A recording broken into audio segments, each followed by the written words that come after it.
চিবাতে পারি, ককলেট মারছে, উল্টি করছে। আমরা এর বিচার চাই। নরসিংদীতে আওয়ামী লীগ কার্যালয় থেকে বাড়ি ফেরার পথে দুর্বৃত্তদের ধারালো অস্ত্রের আঘাতে লাশ হতে হলো সাবেক ইউপি চেয়ারম্যানকে।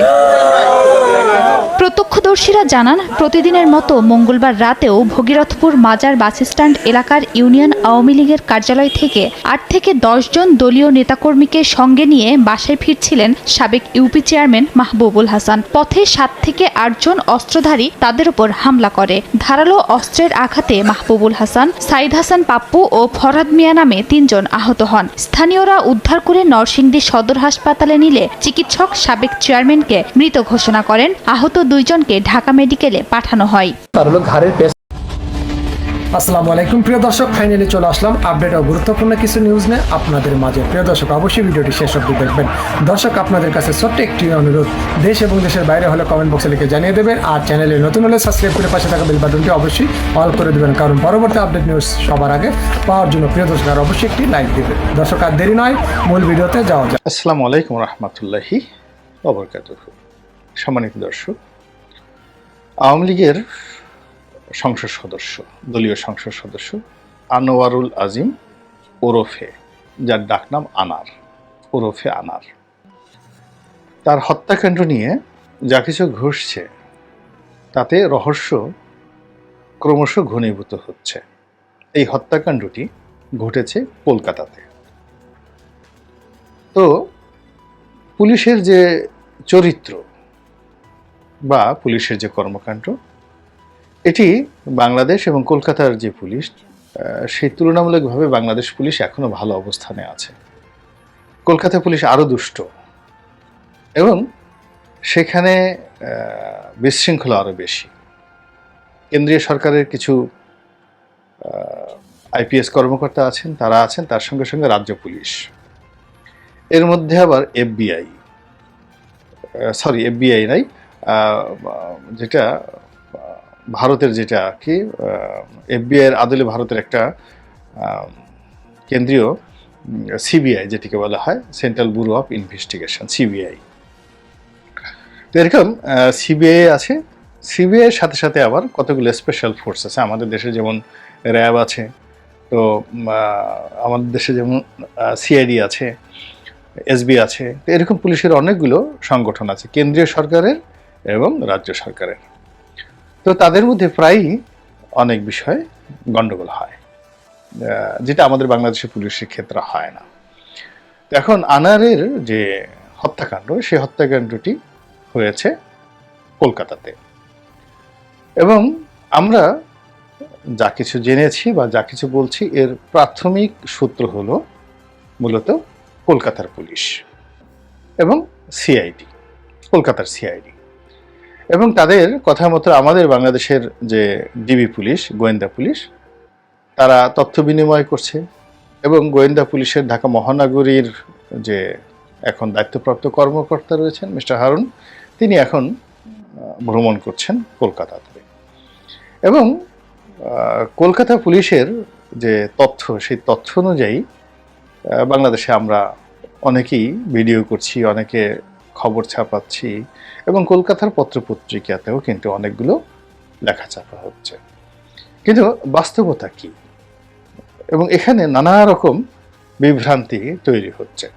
কলকাতার পত্রপত্রিকায় যেটি বলার চেষ্টা করা হচ্ছে সেটি হলো খুলনা, সাতক্ষীরা, ঝিনাইদহ এবং কুষ্টিয়া, এই যে সীমান্তবর্তী এলাকাগুলো রয়েছে পশ্চিমবঙ্গের সঙ্গে, এই সীমান্ত এলাকাতে দীর্ঘদিন ধরে সর্বহারা পার্টির নামে যে আন্ডারওয়ার্ল্ডের রাজনীতিটা চলতো, আনার সেই রাজনীতির একজন গুরুত্বপূর্ণ ব্যক্তি।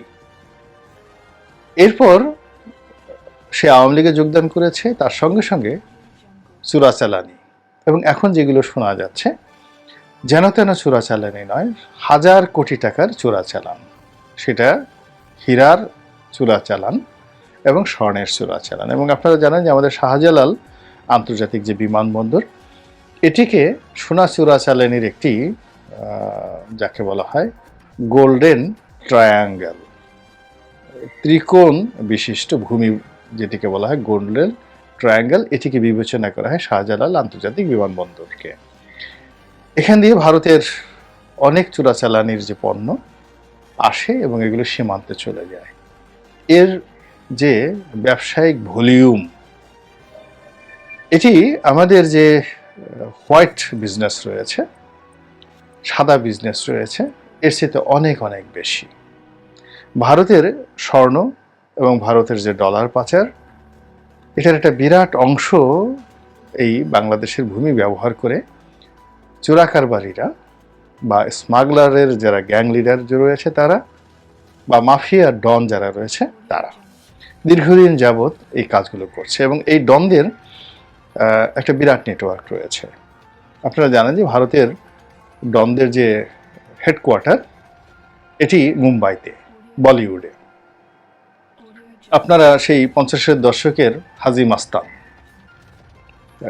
তারপর দাউদ ইব্রাহিম, পরবর্তীকালে এরপরে ছোট রাজন, ছোট শাকিল, বড় শাকিল, মানে পিলিয়ে চমকানো আন্ডারওয়ার্ল্ডের যত ডন, তারা এই মুম্বাই শহরে থেকে যে বাণিজ্য করত, আন্ডারওয়ার্ল্ডের যে বাণিজ্য করত, তারই একটা অংশ ঘুরে ফিরে এখন এই আমাদের বাংলাদেশের ভূমিতে যে পরিচালিত হচ্ছে, এটার মূল সুইচ এখন কিন্তু মুম্বাইতে। আবার মুম্বাইয়ের যারা বড় বড় ডন এবং ওই বড় বড় ডনের যে সকল সন্ত্রাসী বাহিনীর বাংলাদেশি ডন রয়েছে, তারাও কিন্তু ভারতীয় পাসপোর্ট নিয়ে এই বাংলাদেশে যাদের বিরুদ্ধে মামলা হয়েছে, ইন্টারপোলের যাদের বিরুদ্ধে রেড অ্যালার্ট জারি হয়েছে, এরকম অন্ততপক্ষে 1 ডজন শীর্ষ সন্ত্রাসী এখন দুবাইতে রয়েছে। এবং তারা কিন্তু সব কাজগুলো কিন্তু করে যাচ্ছে, দ্বিধা আসছে, তারা কিন্তু করে যাচ্ছে। আমরা অনেকে হয়তো মৃত হিসেবে জেনেছি, অনেকে হয়তো জেলখানায় রয়েছে, এরকম জেনেছি, কিন্তু আলটিমেটলি তারা দুবাইতে গিয়ে বিরাট সেই অপরাধের সাম্রাজ্য এখন ওখানে বসে এই আধুনিক প্রযুক্তি ব্যবহার করে তারা এগুলো চালিয়ে যাচ্ছে। তো যারা এই ধরনের কুকর্ম করেন, সেই কুকর্ম করার জন্য তাদের একটা ব্যাংকিং চ্যানেল দরকার। এই জন্য ব্যাংকিং সেক্টরে এদের এজেন্ট আছে, যারা সমাজে সাদা পোশাক পরে ঘুরে বেড়ায়, বড় বড় কথা বলে, এবং আমরা তাদেরকে ভদ্রলোক হিসেবে জানি। এরকম লোক ব্যাংকিং সেক্টরে আছে। এদের টাকা পয়সা লেনদেনের জন্য অনেক সময় বড় বড় ব্যবসায়ীদের ব্যাংক অ্যাকাউন্ট যুক্ত করা হয়।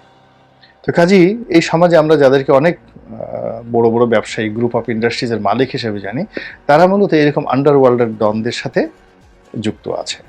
তাহলে কি হলো, ডন সরাসরি খারাপ কাজ করছে, তার সঙ্গে সঙ্গে সেই কাজগুলো সামাল দেওয়ার জন্য তাদের একটা ক্যাডার বাহিনী থাকে দেশে এবং দেশের বাইরে, যারা সরাসরি মাঠে মন্দ মানুষ হিসেবে জড়িত।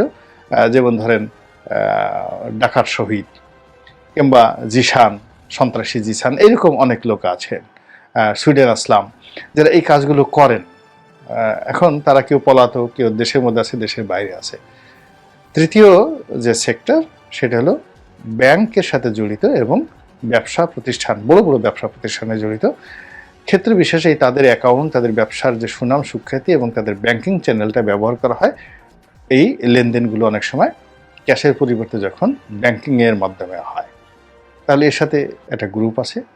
আর পুরো পরিস্থিতি সামাল দেওয়ার জন্য একটা বিশাল রাজনৈতিক নেতৃত্ব থাকে সব দলের মধ্যেই, বিশেষ করে যারা ক্ষমতায় থাকে। বিএনপি যখন ক্ষমতায় ছিল তাদেরও ছিল, আওয়ামী লীগ যখন ক্ষমতায় আছে তাদেরও আছে। এখন যখন এরকম একটা কাজ হয়, ধরুন একটা স্বর্ণ চোরাচালান হবে, সেখানে 100 কোটি টাকা লাভ হবে, ডন 50 কোটি টাকা নিয়ে গেল, 10 কোটি টাকা দেওয়া হলো ব্যবসায়ীদেরকে, 10 কোটি টাকা দেওয়া হলো যারা মাঠে এই চোরাচালানের সাথে জড়িত তারা, আবার 10 কোটি টাকা দেওয়া হলো ব্যবসায়ীদের যে রাজনীতির যে সকল নেতৃবৃন্দ রয়েছেন তারা। আবার রাজনীতিবিদদের মধ্যে 2-3টো গ্রুপ থাকে, ছোট ভাই বড় ভাই। তো ছোট ভাই যারা হয় তারা এরকম আনারের মতো হয়, আনারের মতো হয়। তো আনার হয়তো 2 কোটি টাকা রাখে, আবার 8 কোটি টাকা গিয়ে সে কি করলো, তার বড় ভাই, রাজনীতিতে তার যে বড় ভাই, তাকে দেয়। তো এখানে লেনদেনটা হতে হয় খুবই স্বচ্ছ। এখন দেখা গেল যে আনার পেয়েছে 10 কোটি টাকা, সে তার বড় ভাইকে দেয়নি।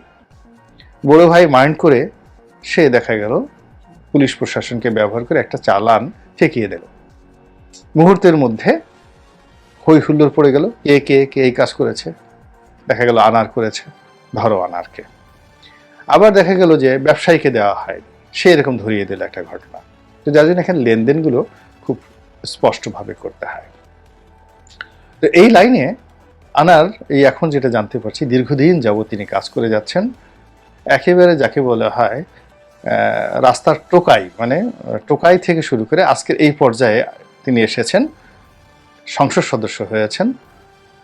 মূলত এই তার যে আন্ডারওয়ার্ল্ডের যে কানেক্টিভিটি, এটাকে ব্যবহার করে। অর্থাৎ তিনি যখন শুরু করেছিলেন তখন দেখা গেল ছোটোখাটো চোরাচালান নিজে করতেন, তারপরে চোরাচালানদের লর্ড হওয়ার চেষ্টা করেছেন, তারপরে সন্ত্রাসীদের লর্ড হওয়ার চেষ্টা করেছেন, সেই সর্বহারা পার্টি লর্ড হওয়ার চেষ্টা করেছেন, খুন খারাপি করেছেন।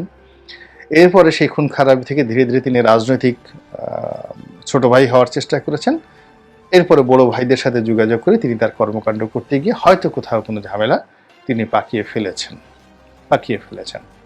তারই প্রেক্ষিতে এই যে ঘটনা, এই ঘটনাটি ঘটেছে, এটা হলো বাস্তবতা। এখন যেভাবে বলা হচ্ছে যে তাকে খুন করা হয়েছে কিনা, তো আমার কাছে স্বাভাবিকভাবে মনে হচ্ছে যে যিনি প্রায় 40-45 বছর যাবত এই কুকর্ম করেছেন, ফলে তাকে ধরে নিয়ে একটা মেয়েকে দিয়ে হানি ট্র্যাপ করে তারপরে বোম্বাই থেকে একটা কষাই এনে তাকে 60 টুকরা টুকরা করে কেটে একবার প্যাকেট ভর্তি করে প্রত্যেকটা খাল বিলে ছড়িয়ে দিয়ে মাছের খাদ্য বানিয়ে ফেলো তার হাড্ডি এবং তার মাংসকে, এবং এক টুকরা রক্ত পাওয়া গেল না, এটি আমার কাছে মিলে না।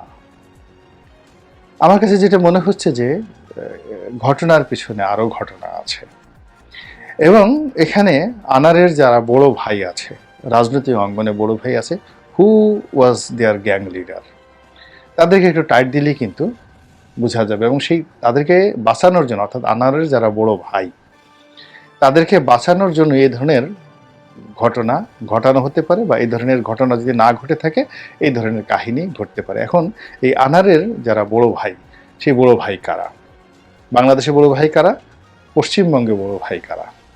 এটা সিন্ডিকেট নিয়ে তারা এই কাজগুলো করছে। এই জিনিসগুলো নিয়ে কিন্তু আলটিমেটলি কেবলমাত্র সামাজিক মাধ্যম এবং সাংবাদিকেরা কাজ করতে পারে, এই প্রশাসন, পুলিশ এই জিনিসগুলো করতে পারবে না। দ্বিতীয়ত, যে আনার যদি এই অপকর্ম করে থাকে এবং সে যদি বুঝে থাকে যে হি ইজ আন্ডার টার্গেট, তার নিজের ভুলের কারণে হতে পারে, অথবা সে নিজে কোনো পক্ষকে মেরে বিশাল অঙ্কের টাকা, যেটা আসছে যে প্রায় 1000 কোটি টাকার হীরা, এটা নিয়ে বিরোধ তৈরি হয়েছিল কয়েক বছর আগে, এবং এটা নিয়ে মূলত এই পরিণতিটা ঘটেছে। তো তাই যদি হয়, আনার জানতেন, এবং আনারের ছবি দেখেন, পোশাক আশাক দেখেন, চালচলন দেখেন, পারিবারিক জীবনযাপন দেখেন, একেবারে আমাদেরকে বেকুব বানানোর, যাকে বলা হয় সদু বা কদু, এই বানানোর জন্য ওনার সেই মুখভঙ্গি এরকম ছিল। তাকে দেখে বোঝার উপায় নেই যে তার কোনো টাকা পয়সা আছে, মুখে একটা দারিদ্রতার ছাপ, কথাবার্তা সীমিত। এবং সংসদে তার পাশে যে লোকটা বসতেন, তিনি আমাকে বললেন যে এই লোক যে এরকম, বা এর দ্বারা যেটা সম্ভব, এটা তো আমরা ভাবতেই পারিনি। এরকম একটা তার অবস্থা ছিল। তো কাজেই তিনি কেবলমাত্র ভিজা বিলাই নন, বা শিয়াল পণ্ডিত নন, আরও বড় কিছু। তো কাজেই তাকে নিয়ে এরকম একটা কিছু হবে, তিনি সেই কলকাতাতে ওইভাবে গিয়ে একেবারে কপ করে ধরা পড়বেন, I do not think so. ফলে তিনি স্বেচ্ছায় গুম হয়ে যেতে পারেন, তাকে কেউ গুম করতে পারে, অথবা এই ঘটনা যেভাবে হোক না কেন ঘটতে পারে। কিন্তু যে ওয়েতে প্রচার করা হচ্ছে এবং যে ওয়েতে তদন্ত করা হচ্ছে, তাতে কিয়ামত পর্যন্ত এই সমস্যার সমাধান হবে না। এটা সাগররণী কেসের মতোই একটি অমীমাংসিত বিষয় হয়ে থাকবে বলে আমি মনে করছি। কিন্তু যদি আমাদের দেশে পশ্চিমা ধাঁচের গণতন্ত্র থাকতো, এমনকি ভারতের মতো গণতন্ত্র থাকতো, তাহলে কিন্তু এই আনারের যারা বড় ভাই, রাজনৈতিক বড় ভাই, আনার যাদের সাথে ব্যবসা বাণিজ্য করেছে এই দেশের মাটিতে, যাদের সঙ্গে তার উঠা বসা ছিল, এবং সবাইকে আইনের অধীনে নেওয়া হলেই দেখা যেত যে সত্যিকার যে দুর্ঘটনার কারণ এবং কার্যকারণ এটি বের হয়ে আসতো। আল্লাহ আমাদের সবাইকে হেদায়েত দান করুন এবং হেফাজত করুন। আসসালামু আলাইকুম ওয়া রাহমাতুল্লাহি ওয়া বারাকাতুহু।